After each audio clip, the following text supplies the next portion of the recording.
Eu falei ontem para a Júlia assim que agregamos mais uma função de pai, chofer. Né? E filha, eu falo que a gente aprende com os filhos.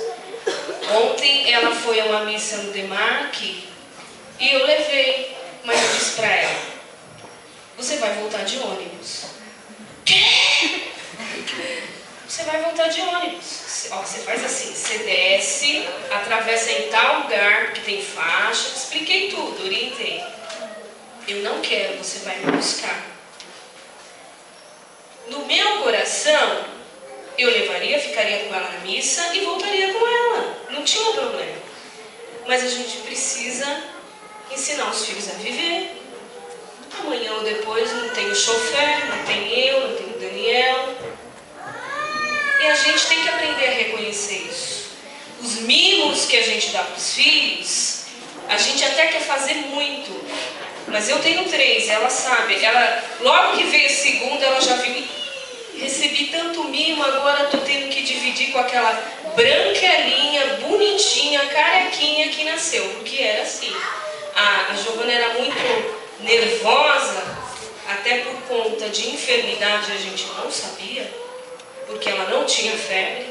Era uma criança com problema na audição, com apitos lá no... E a gente não sabia por que a Giovana era tão chatinha, né? Eu falava: entendeu? Como essa menina irrita, como... Mas, você vê, Deus vai mostrando, a gente vai aprendendo a ser mãe. E ela viu que a outra começou a receber toda a atenção. E isso vai mudando um pouco o comportamento, o desenvolvimento do outro filho. Aí vem outro, agora ela já é a segunda mãe do Daniel, porque ela está maiorzinha, ela já tem... É a irmã mais velha, mas que cuida como mãe. Bom, e a Giovana ficou no meio e ela tem a síndrome do meio. Então ela vai fazer de tudo para ela aparecer. Isso tudo os pais vão tomando ciência, vão tomando conhecimento, porque a vida é a escola de ser pai. Por que eu acredito que vocês, como a gente, nós estamos preocupados demais? Como é que nós vamos educar os nossos filhos? Como é que a gente vai perceber todas as carências daquilo que é bom, daquilo que precisa intervenção? Porque na nossa época, eu acredito que a maioria, uns mais velhos que eu, a gente teve uma criação, a gente teve a criação do não tem tudo. Acredito que a maioria aqui é um tênis, comprou um tênis bom, mas ele vai durar. Eu acredito que essa foi a nossa criação. E ao mesmo tempo a gente se choca hoje dando tudo para os nossos filhos, mesmo, como já falei aqui, tendo condições, sendo pobre, mas com facilidade de adquirir os produtos bons para dar para os nossos filhos. E esse mimo que nós estamos dando para os nossos filhos nos diferencia da nossa criação que a gente recebeu. Só que eu posso dizer para vocês que lá em casa, os meus filhos não têm tudo que eles querem. Porque se dependesse deles, a Giovana ela joga muito isso na cara da gente. Ô mãe, tem uma menina lá na sala que ela já tem um iPhone 5. Vocês não sabem, o Daniel é da área de tecnologia. Ele ama essas coisas, vai atrás, né? Então ela acha que o pai dela já devia ter o iPhone 5 e ter dado um para ela. Porque as outras têm. Então, olha o que o mundo vai fazendo, né? E é como eu só desci aqui um pouquinho e ouvi o Reginaldo falando isso. Precisa para quê? Para que você precisa do iPhone 5? Então a gente precisa começar a moldar a cabeça das nossas crianças, porque a gente está dando tudo, e eles querem as coisas, né? Então esse é um alerta já que a gente põe aqui novamente, que eu tenho me preocupado. Será que eu estou regrando? Será que eu estou dando a educação certa?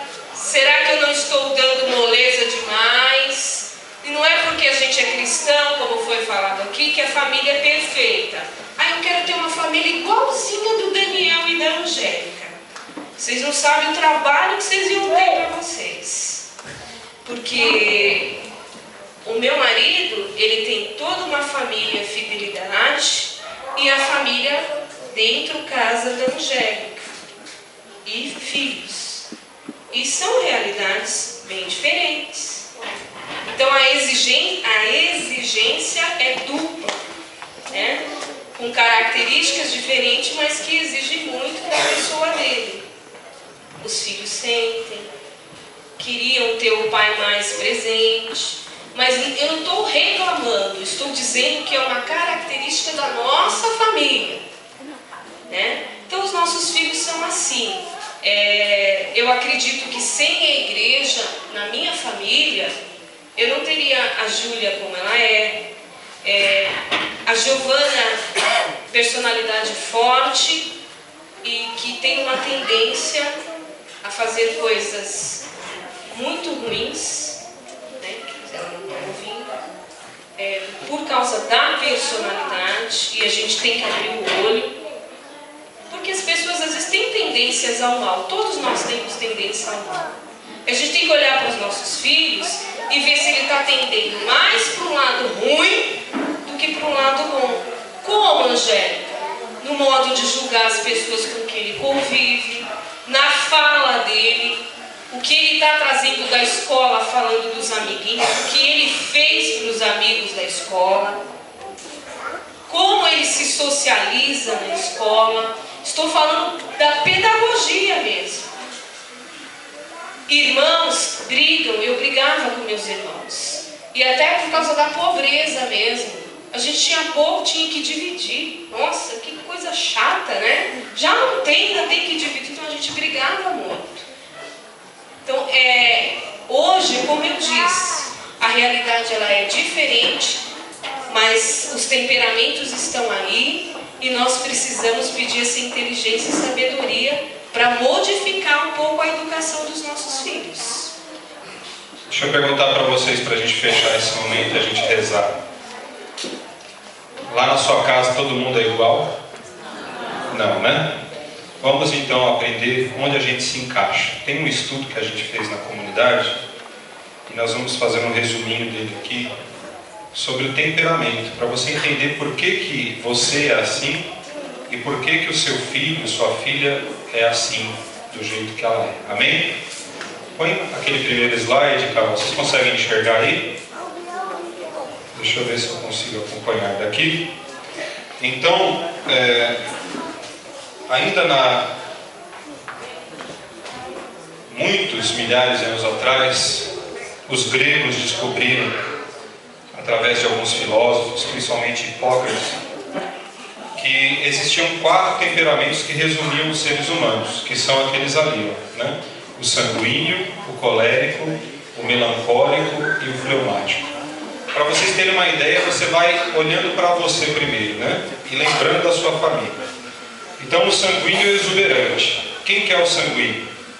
Cordial, eufórico, vigoroso, se destaca mais pelos sentimentos, né? Fala muito antes de pensar, fala sem pensar. Tem alguém assim lá em casa? São fogo na lenha, né? Bota as coisas para acontecer mesmo. Sincero, porém às vezes chega a ser indelicado e inconveniente. Fala na cara, né? Fala bufe, às vezes ofende, e às vezes na frente dos outros. Isso que é o que vai.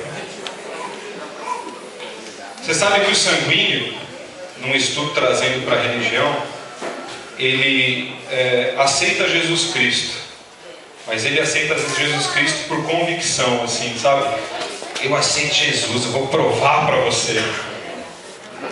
Aí Jesus vai mudando o coração do sanguíneo, mas ele aceita às vezes por honra, sabe? Por força, por determinação. Então vamos lá, deixa eu ver se dá para enxergar. Ficou meio ruim, né, a imagem. É volúvel, seguro, inseguro, desculpa, egocêntrico, barulhento, acelerado, meticuloso, tudo isso. Não vou conseguir ler tudo ali, prefiro o meu caderno. Então esse é o sanguíneo, uma pessoa assim de personalidade forte, que age, que está sempre ali, né? Que é amigão de todo mundo, porém na hora que estoura, meu amigo, é aquela coisa. Você sabe que sanguíneo é assim, né? Já estou vendo uns aí que está se encontrando. Agora vê que seu filho é um desses, né? Né, dona José? Colérico e intransigente. O colérico é qual? Autossuficiente. Quer sempre ter razão. Não interessa. Esse é o colérico. Toma decisões por si e pelos demais. Eu acho que isso é bom para mim e para os outros, Thiago. Parece comigo? Um pouquinho. Tem atitudes definitivas na vida. Estou bem aqui, viu? Não tem muita dó das pessoas. Age com a razão. Você está assim porque você bebeu, safado. Eu já falei isso pro meu pai. Já falei. Você está ruim porque você bebeu. Morrendo de dó. Morrendo de piedade. Fui buscar meu pai na sarjeta várias vezes. Mas eu olhava para ele e falava isso. Colérico é fogo, gente. Não tem ideia. Quando adulto, é difícil de aceitar o Cristo, pois é muito racional. Então, se o seu filho ou sua filha é um colérico, tem que começar a colocar Jesus Cristo de pequenininho nele, amém, povo de Deus? E depois de grande vai ser difícil convencer, porque já tem opinião formada na cabeça. Esses são os coléricos. Tem coléricos aí, sim ou não? Um monte, né, gente? Lógico que tem. Todos nós temos os temperamentos. O melancólico é analítico, sossegado, perfeccionista em muitas coisas, sofredor, introvertido. É aquela pessoa tranquila, que vive assim, sabe? Se deixar, vive na depressão, na depressiva, vamos dizer assim, sempre com o pé no freio, vão devagar. Porém, tem momentos de solidão. Não quer desapontar ninguém, mas é muito desconfiado. Ajuda todo mundo. Se você pedir para um melancólico te ajudar, ele vai te ajudar com unhas e dentes. Mas para ele ganhar sua confiança ou para perdê-la é rapidinho. Difícil de fazer amigos daqueles duradouros. O melancólico ele ajuda todo mundo, é uma característica dele. Porém, amigos mesmo fiéis são poucos que ele cria durante a vida. Realiza as coisas, mas vive em melancolia. E após realizá-las, entra em um questionamento de depressão. Faz as coisas, fica feliz, tudo alegre, mas depois entra: não valeu de nada, não foi bom, deveria ter feito melhor. É um auto-julgador de si mesmo, melancólico. Faz as coisas sozinho às vezes, porque é melancólico, e fica reclamando que ninguém ajudou. Não é assim? Só que tem uma bênção no melancólico. Ele é muito fácil de aceitar Jesus Cristo. É muito fácil ter um contato íntimo com Jesus Cristo, né? Então isso é um ponto bom. E não se assuste, porque todas as personalidades ali a gente tem boas e ruins, né? As qualidades e os defeitos das personalidades. Depois você pode procurar na internet, tem essa listinha aí que você vai enxergar melhor para poder se encontrar. Temos filhos melancólicos? Claro que tem, né? E por fim o fleumático. Calmo, frio, equilibrado, mas às vezes é tranquilo demais. Sai do sofá, pelo amor de Deus, né? Deixa as coisas, o mundo está acabando, ele olha pela janela assim: tá longe ainda. Na última vez que eu falei sobre isso, eu falei assim: parece que os fleumáticos nascem tudo em Minas, não é? Brincadeira, na Bahia, né? Mineiro e baiano tá ali, né?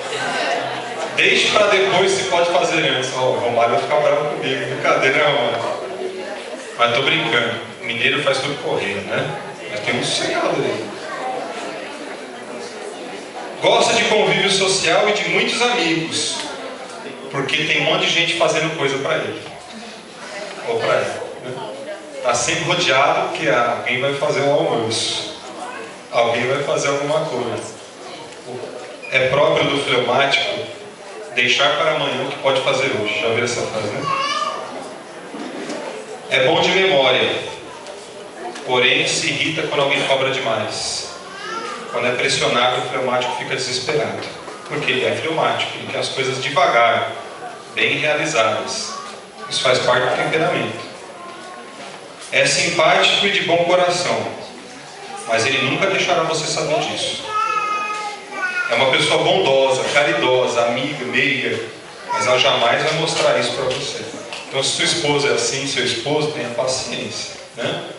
Essa pessoa tem esse temperamento. Entenderam? Então a gente navega nesses 4 temperamentos. Você tem um predominante. Diz os filósofos aí, né, e os psicólogos que usam desta tabela para classificar os nossos temperamentos, que nós temos um desse temperamento que é 80% do nosso ser. Os outros 20% você navega entre os outros temperamentos. Então eu, Daniel, eu sei que eu sou um colérico, mas muitas vezes eu passo para sanguíneo, muitas vezes eu estou melancólico, muitas vezes eu estou fleumático. Entenderam? Então isso faz parte da tua família e do ser humano. É preciso você reconhecer isso nas crianças, nos seus filhos, para poder ajudar. Para fechar, eu quero dizer assim: papai e mamãe, os filhos se espelham na gente. Tudo que nós fazemos de bom, eles copiam. E tudo que nós fazemos de mal, também eles copiam. Porém, todavia, eles vão ser uma pessoa nova. Não se espante se o seu filho realizar ou fizer coisas que você nunca fez, que você teve medo ou não.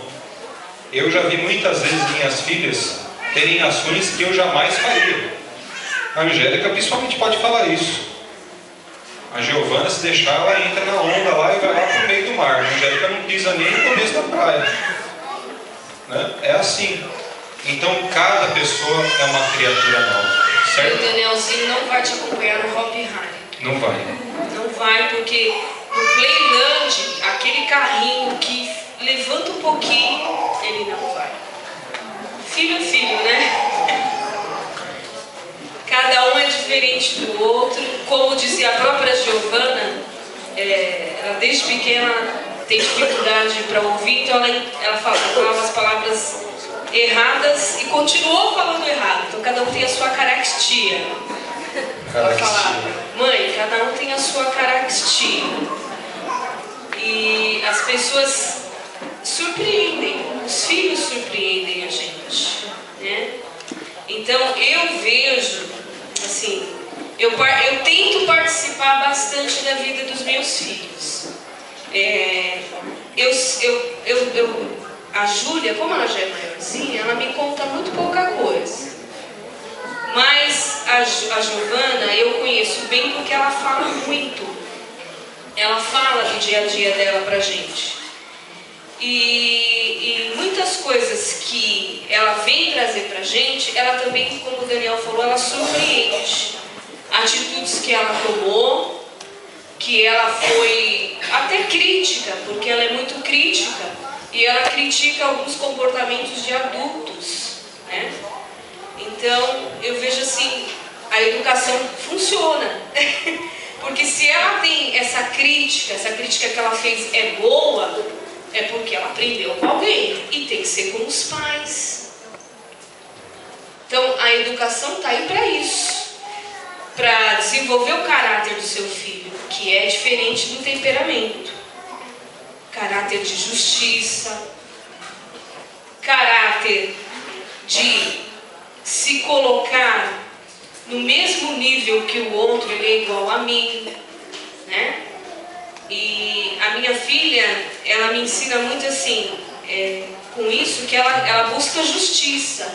Ela mostra assim: mãe, mas é injusto. O ponto dela ser tão crítica, dela argumentar: mas isso é injusto, isso não está certo. Então é aí que a gente vê, no meu caso, é um termômetro para eu dizer se eu estou dando conta ou não estou dando conta. E mesmo assim, os filhos surpreendem a gente com coisas boas e com ações ruins, né? Já foi falado aqui para vocês que o mundo quer educar o filho da gente. E a gente tem que estar atento, porque eu vou falar de uma experiência de professora, né? Você tentar argumentar contra as drogas. A realidade é tão difícil, gente. A minha área é ciências. E eu tenho séries que eu tenho que dizer para eles dos prejuízos de drogas ilícitas. Tem alunos meus aqui. Aí passa um tempinho, é tão triste você ver uma pessoa que diz assim: isso é mentira, professora. Isso daí pega nada não. As pessoas não fumam cigarro? Fumam. Então, esse outro aí não prejudica não. Não, mas eu já não coloquei para você, ó, os problemas. Eu não posso falar de Jesus para ele. Eu tenho que apresentar a parte fisiológica. Mas não convence, gente. O mundo convenceu e está convencendo os nossos filhos a drogadição, os vícios. Vamos ficar espertos. A professora não vai convencer seu filho de que a droga não é boa, que a droga mata. Isso tem que sair da nossa casa. A gente tem que ficar esperto com isso. A gente precisa dar exemplo. O rapaz deu testemunho. Quantos aqui precisavam ouvir esse testemunho? Será que você vai precisar comer lixo, dormir na sarjeta para entender o recado? Então é isso que eu quero que vocês fiquem atentos. Eu acho que se nós ocuparmos mais a nossa vida, dedicados à nossa família, ao bem-estar dos nossos, daqueles que Deus nos confiou, gente, a obra de salvação já está completa. Porque o que tem havido com as famílias? As pessoas estão muito voltadas para si mesma, no individualismo, e cada um segue seu rumo. Ou cada um querendo pular fora do barco, ou com um barco individual, né?